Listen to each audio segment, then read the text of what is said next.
Bonjour, bonsoir, comment allez-vous? J'espère que vous allez très bien. Bienvenue à cette vidéo et qui est la réponse à un commentaire que un abonné a laissé, celui de savoir comment utiliser les moyennes mobiles 200 et 800 pour connaître la tendance. Donc dans cette vidéo, je vais vous expliquer rapidement comment utiliser ces deux moyennes mobiles pour connaître la tendance en cours. Nous allons commencer par la tendance haussière. On détermine la tendance haussière avec la moyenne mobile 200 et 800 lorsque la moyenne mobile 200 ici qui est en couleur orange, donc nous pouvons le vérifier, voir. Donc la moyenne mobile 200, celle qui est appliquée à close, bien sûr, couleur orange, et la moyenne mobile 800 ici, couleur bleue. Donc lorsque la moyenne mobile 200 est en dessus de la moyenne mobile 800 qui est aussi au bleu, la tendance elle est haussière. Donc lorsqu'on a cette comment dit-on, ce croisement qui s'est produit à ce niveau-là, il faut attendre que l'écart entre les deux moyennes mobiles soit un peu visible pour confirmer le début de la tendance. La tendance, au cours de la tendance plutôt, on peut avoir des mouvements de retest, c'est-à-dire le prix qui peut descendre soi-même jusqu'à traverser la moyenne mobile 800, comme ce qu'on a ici. Maintenant, si elle traverse la moyenne mobile 800, il faut attendre que notre croisement se produise. Il faut attendre que notre croisement se produise pour annoncer ou bien la fin de la tendance en cours. Donc, lorsque le croisement se produit, ça veut dire qu'il y a possibilité que la tendance en cours soit déjà épuisée. Donc ce croisement nous annonce une tendance baissière qui a commencé ici. Et là, nous avons eu la sortie du prix au niveau de la moyenne mobile 800 et accompagné de ce croisement qui peut nous annoncer la fin de la tendance baissière qui a commencé. Mais aussitôt qu'est-ce qu'on constate au moment où le croisement s'est produit, le prix était en train de chuter ici. Le prix ne montait pas, ça chutait. Donc en chutant, cette chute-là montre que ce croisement qui s'est produit ici là n'est pas à considérer. Le croisement s'est produit au moment où le prix chutait. Donc il faut attendre. Et qu'est-ce qu'on constate? On a un autre croisement inverse qui s'est produit, qui fait continuer la tendance baissière qui a démarré un peu plus haut ici.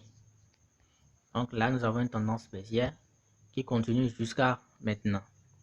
Tant que le prix n'est pas monté en dessus de la moyenne mobile 800 ici et avoir notre croisement, la tendance sera toujours baissière ici en M30 où nous sommes. Donc lorsqu'on regarde encore plus en arrière, on a aussi ce phénomène qui s'est produit ici. On avait une tendance baissière qui est là, qui venait, et il y a la tendance haussière qui s'est annoncée ici. La tendance haussière qui s'est annoncée ici.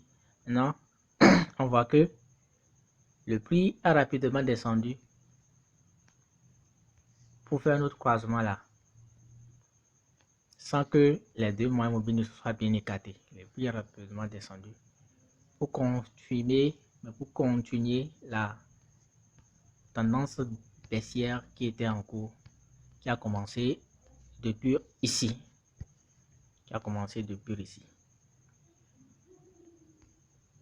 Bien. Et l'une des méthodes qui peut vous permettre de confirmer la tendance, c'est souvent le retest du prix sur la moyenne mobile et 200. Donc quand le croisement se produit, le prix descend, il faut attendre que le prix fasse un retest sur la moyenne mobile 200 sans le casser. Donc si ça teste la moyenne mobile 200 que ça continue vers la sens baissière, ça veut dire que la tendance là, elle est vraiment coulante, elle est vraiment baissière. Ici, le prix a cassé la moyenne mobile 200, mais n'a pas réussi à casser la moyenne mobile 800. Donc la tendance n'est pas toujours morte, elle continue. Jusqu'à ce que, arrivé ici, on a eu vraiment la cassure qui nous dit que là, la tendance est en train de se refroidir. Là, on devait attendre qu'il y ait un retest pour voir si la tendance haussière allait continuer. Il n'y a pas eu un retest, on a cassé encore pour continuer la tendance baissière qui a fini par s'épuiser ici. Parce que lorsqu'on a cassé, on a eu des retests, on a eu le croisement, on a eu les retests là qui ont fait poursuivre la tendance haussière. Donc voilà un peu de cette façon qui va vous permettre de reconnaître la tendance haussière et la tendance baissière. Il y a deux cas de figure que j'avais vu dont je voulais vous parler. Je ne sais plus trop où je l'ai vu.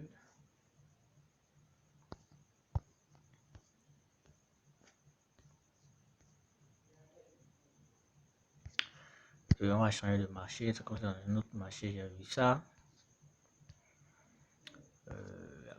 La petite 10.